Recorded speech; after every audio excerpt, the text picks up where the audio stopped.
Alors, qu'est-ce que vous voulez? Alors, regarde bien. Dans l'ésotérisme, il y a beaucoup d'écoles ésotériques qui nous disent il y a les plans de la lumière, il y a les plans des ténèbres. Ici, sur la matière, on essaie de se débrouiller. Alors, on divisera le tout par une barre. Les plans de la lumière sont en haut. On les appelle atmique, bouddhique, nirvanique. Le mental est ici. Dans le mental, c'est comme une loupe dans laquelle tu as l'ego. Puis à travers cette loupe-là, qui est colorée, avec le périsprit, tu as ici le passage qu'on appelle l'âme, qui est une espèce de couloir, de tunnel, qui des plans de la lumière nous incarne dans 3 plans, éthérique, physique et astral. Ça ici, c'est tout dans le sujet de l'ego, du moi. Tu es pris avec ta réalité très personnelle, mais tu n'es pas relié avec les plans de la lumière parce que tu passes par le tunnel ici, qui est une loupe colorée, qui focalise les plans de l'énergie de la lumière. Et tu te réalises, et dans ce que tu nous enseignes, c'est très conforme à ce que tu nous enseignes. Ça, c'est transmis dans beaucoup d'écoles ésotériques. Puis évidemment, ça fait allusion, on se pète les bretelles au Québec avec la fleur de lys, là, les 4 fleurs de lys sur le drapeau du Québec. Mais c'est un message qui a été envoyé par les Mérovingiens. Méroweg, premier roi de France. Et après ça, tu as eu les Capétiens, tu as eu tous les Bourbons, puis tous les autres. Mais la fleur de lys, dont le Christ parle d'ailleurs, c'est la seule fleur dont il parle dans son passage sur la terre, est un grand, grand symbole. Je ne sais pas quel commentaire tu peux faire là-dessus. Tu sais, tu as ici les plans des ténèbres, si on veut, là, de la misère de l'homme d'ici, qui veut fusionner avec les plans d'en haut. Et les plans d'en haut sont aussi des archétypes des plans d'en bas. C'est-à-dire que c'est très semblable, si tu veux. Tu as le physique en bas, qui donne un corps physique. En haut, on l'appelle atmique. Tu as le corps astral, qu'en haut, on appelle le corps bouddhique. On ne peut pas dire Bouddha, là, mais on l'appelle le corps bouddhique, tu sais, c'est comme astral. Puis ici, tu as le corps éthérique, le corps d'énergie, alors atmique, bouddhique et nirvanique. Ça, c'est des noms, c'est des mots. C'est d'autres mots. C'est pas les mots de Bernard, mais c'est d'autres mots que tu connais déjà. Mais cette idée là, de conceptualiser à l'aide d'un dessin un peu là, tout le travail. Là, Je vais vous dire ma position sur ça. Tout ça, c'est du bourrage de crâne. Je vais vous dire pourquoi.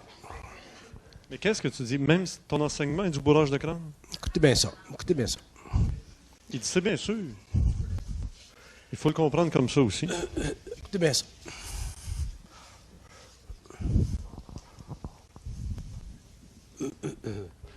Ça, c'est un petit reproche qu'on fait à Bernard. Ça rejoint beaucoup le mental, passer le cœur.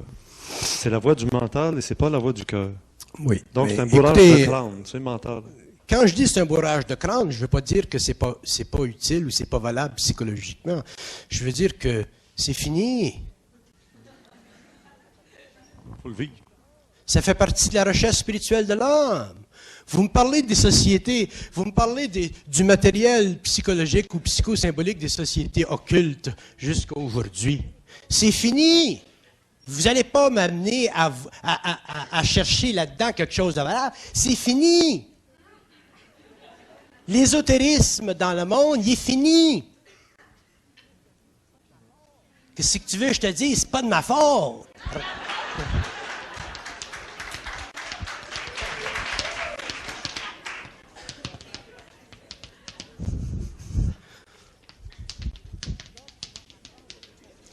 L'homme doit apprendre à décomposer la forme jusqu'à ce qu'elle n'ait plus de valeur pour lui, pour qu'il entre dans le mental pur. C'est fini.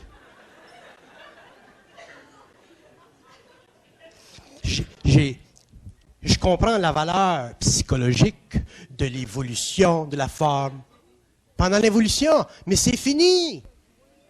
L'homme a plus besoin... Bon, je vais vous donner un exemple. Je vais les prendre, ces termes-là, là, puis je vais vous les expliquer une fois pour toutes. Je vais vous les expliquer, là, pour que finalement, ça soit au moins enregistré quelque part dans la province.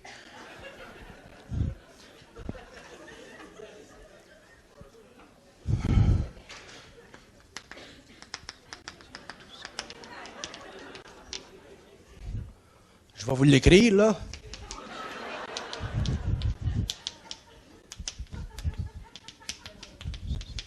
le terme bouddhique.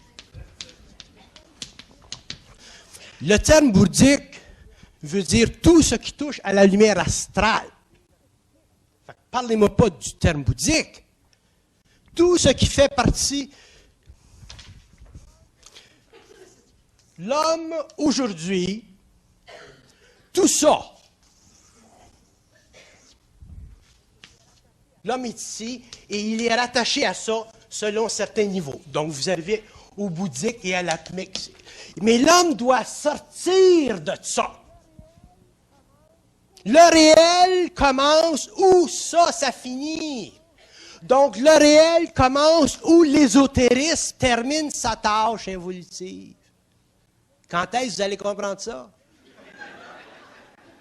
Le réel, c'est pas un monde psychologique, c'est pas un monde de forme.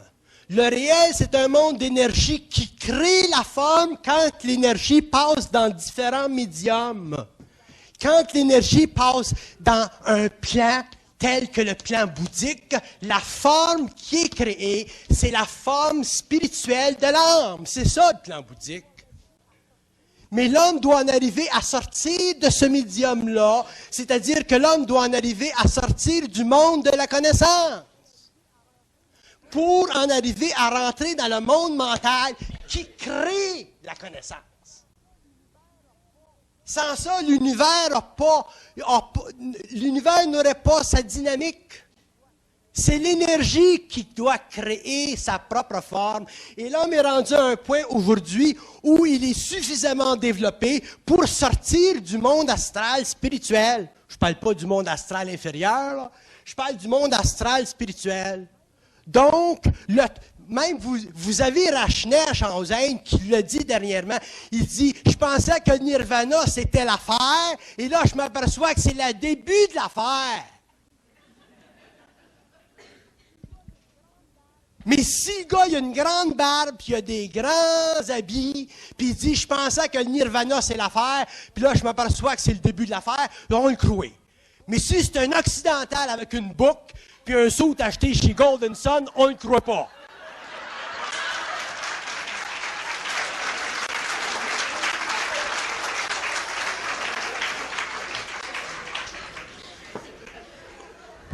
Mais laisse-le là, Bernard, tes dessins, parce que là, j'ai une petite remarque à faire. C'est que ton milieu ici, ça me rappelle un peu l'étang d'eau où il y a des poissons. Puis toi, Bernard, tu es le gars en train de nous dire, un jour, là, vous allez comprendre que vous allez sortir de l'étang.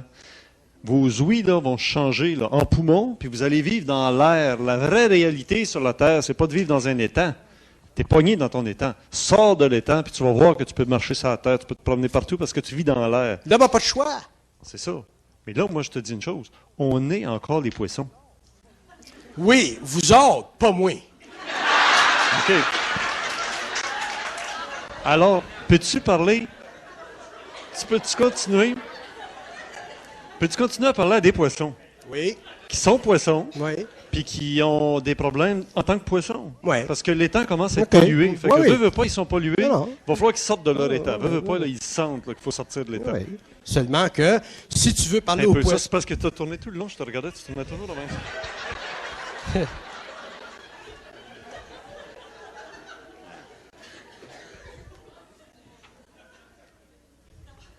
Un petit instant, on va régler le problème.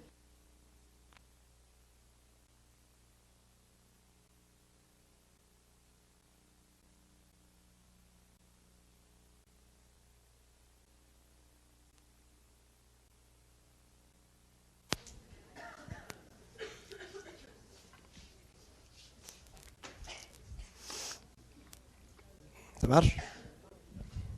Bon, tu me demandes si je peux entrer dans les temps avec les poissons. Là. Je le fais depuis des années de temps. Ça fait des années que je donne des séminaires aux poissons.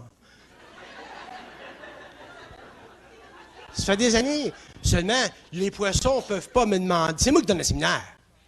Fait que les poissons ne peuvent pas me demander de parler le langage du poisson. Mais je suis willing d'aller dans les temps avec eux autres. Puis dire, bon, ben, au-delà de l'étang, moi aussi j'ai été poisson. Au-delà de l'étang, bon, ben, je m'étais aperçu qu'il y a d'autres choses, ici, là. Fait que là, je reviens, je vous l'explique. Mais ça ne nous explique pas comment sortir de l'étang pour faire comme toi. Oui. Ça nous dit juste qu'est-ce qu'il y a de part. Bon, il ne faut pas oublier une chose, Richard. Quand on parle de l'évolution de la conscience sur une planète expérimentale, d'abord, on parle de temps. Au stage où on parle d'individualisation de l'homme. Donc, on ne parle plus de philosophie, là. De l'ésotérisme, c'est de la philosophie. On ne parle plus de philosophie. Parce que, à partir du moment où l'homme sort de l'âge du mental inférieur pour entrer dans l'âge du mental supérieur, il va être obligé de sortir de la philosophie. Autrement dit, il va être obligé de commencer à comprendre le phénomène de sa propre pensée. Évidemment, il y a des hommes qui vont venir et qui vont expliquer le phénomène du mental humain. À partir du moment où cette science-là va prendre ses racines dans le monde, l'homme va, de par sa propre expérience, réaliser que ouais, c'est vrai, ça marche de même. Mais pour que l'homme réalise que ça marche de même, il faut que ceux qui viendront dans le monde pour l'expliquer puissent l'expliquer d'une façon qui est totalement détachée de ce que l'homme sait. Autrement dit, il ne faut pas que ça soit coloré. Si c'est moindrement coloré, les gens vont le savoir. Les gens vont le sentir. Donc, il ne faut pas que ça soit coloré. Et si ce n'est pas coloré, automatiquement, ça va pénétrer, ça, dans la conscience de ce qu'on appelle, pour le fun, la conscience des poissons. On n'est plus, en tout cas en ce qui concerne la conscience supramentale ou la conscience créative, appelle ça comme tu veux, ce n'est plus une conscience qui base son mouvement dans la civilisation sur le principe de la vérité. C'est un mouvement qui base son mouvement dans la civilisation sur le principe de la pénétration.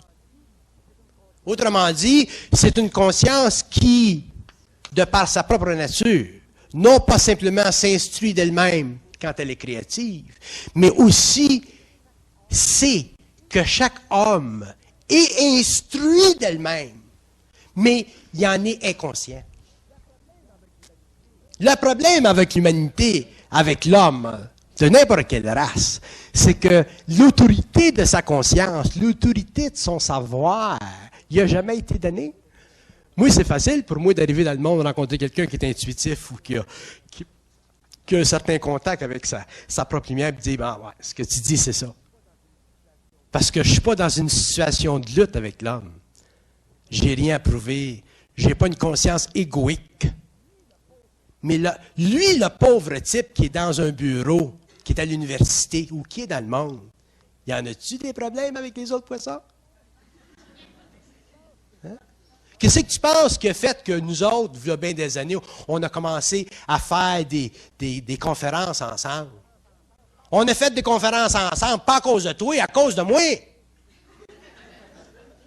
Quand je te disais, moi, quand tu fais des conférences, moi, je suis une sphère. Ta job en tant que journaliste, c'est d'essayer de me mettre dans une boîte. Je ne suis même pas intéressé à ce que tu vas parler le soir, mais que j'arrive. En voulant dire, en partant de mon propre centre, c'est à toi de me mettre en boîte. Si tu n'es pas capable, c'est ton problème. Comprends? C'est ça qui a fait qu'on a travaillé. Pourquoi c'est facile de travailler avec moi? Pas parce que je suis Bernard de Montréal, mais parce que je suis libre.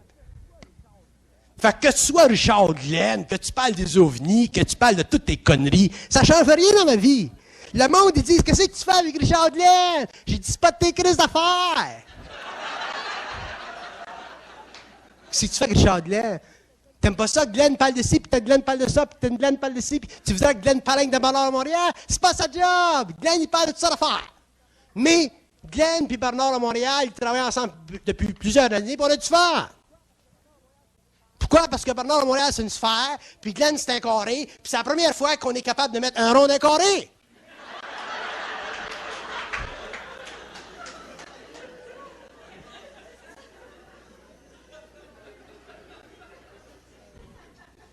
Il va encore se fâcher, hein?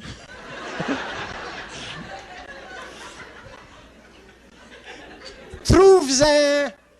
Il n'y a pas une place, ni en Europe, ni en France, ni aux États-Unis, où un conférencier puis un journaliste ont autant de fun ensemble dans un domaine qui est aussi sérieux que celui que j'explique dans le monde.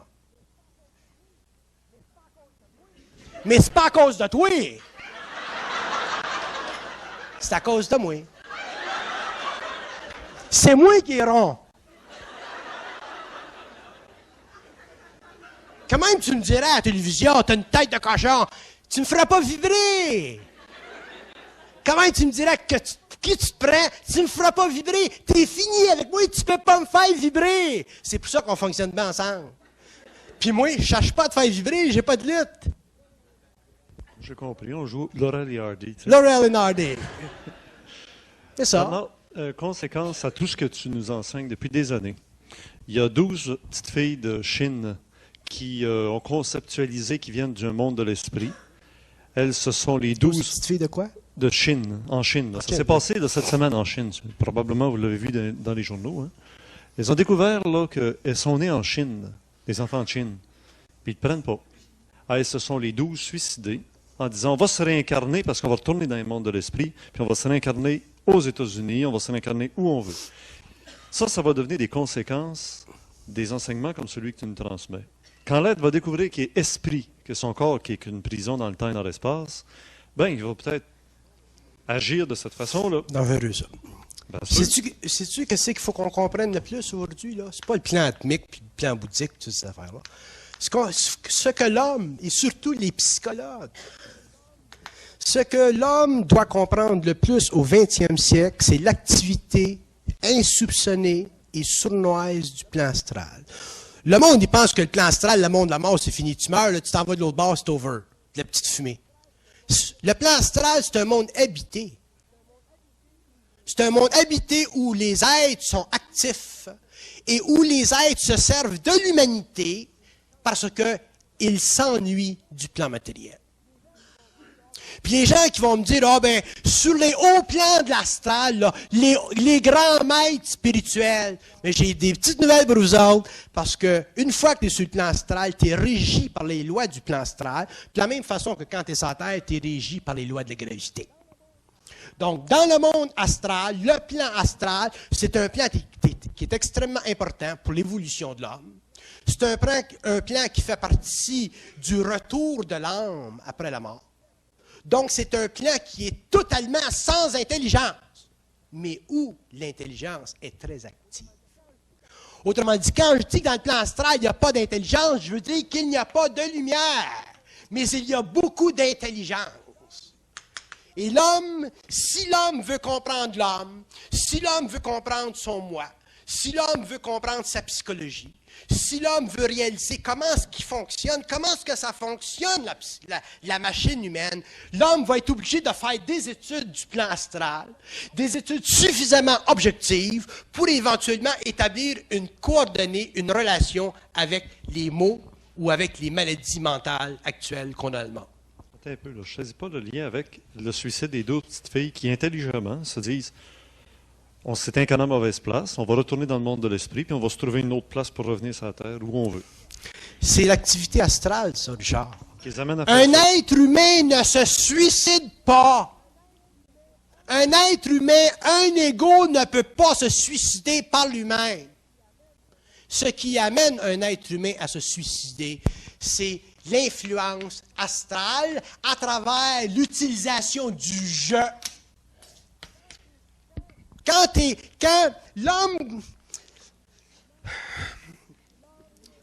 l'homme, c'est un être qui est multidimensionnel. Il y a un corps matériel, il y a un corps éthérique, il y a un corps astral, il y a un corps mental. Ça compose toute sa nature humaine planétaire. Ces corps-là, au-delà du corps matériel, sont des corps subtils, donc ce sont des corps qui appartiennent à des plans ou à des univers parallèles. Ces univers-là sont habités. Et ces univers-là qui sont habités sont en communication télépathique, insoupçonnée avec l'homme.